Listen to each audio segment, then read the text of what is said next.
So first off, a psalm is a song, right? A psalm is from the Greek word psalmos, which means to set to music, in particular with a harp. So the book of Psalms is a hymn book. It's the only hymn book in the Bible, so it's occupying a unique space there. And by the time Jesus comes around, it's occupying a really important space in Jewish life.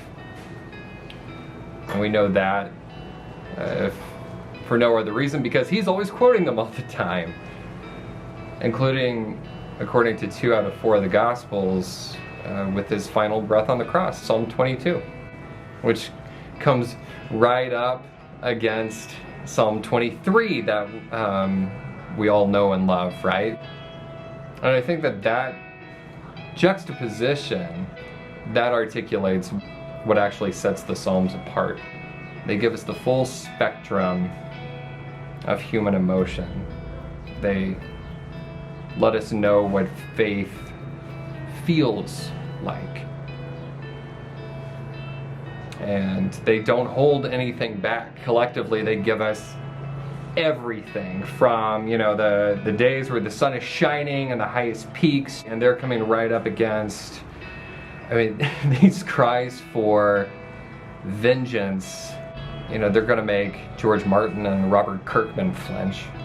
So there's a psalm for nearly every occasion, which I think is what makes a really hopeful book of the Bible right now, as we're trying to navigate these incredibly murky waters, this liminal space of, transition.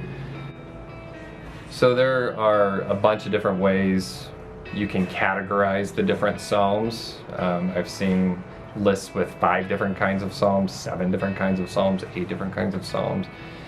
I prefer using Walter Brueggemann's breakdown into 3 different parts.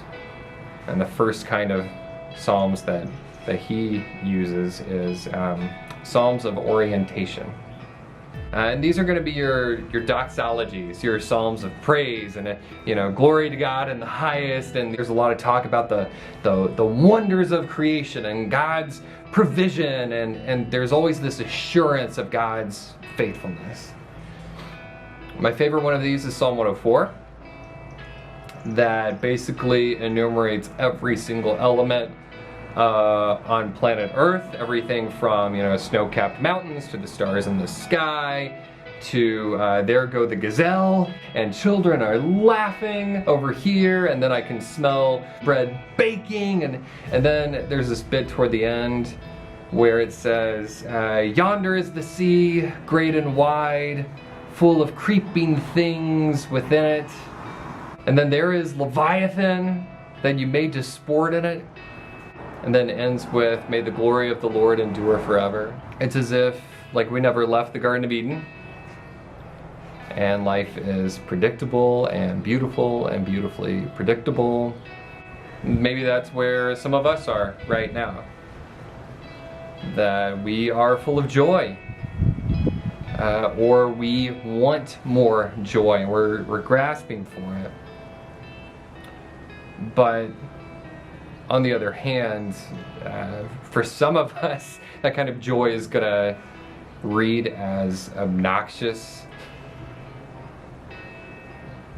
naive, because we're not full of joy right now. We're angry, we're confused, we're hurt.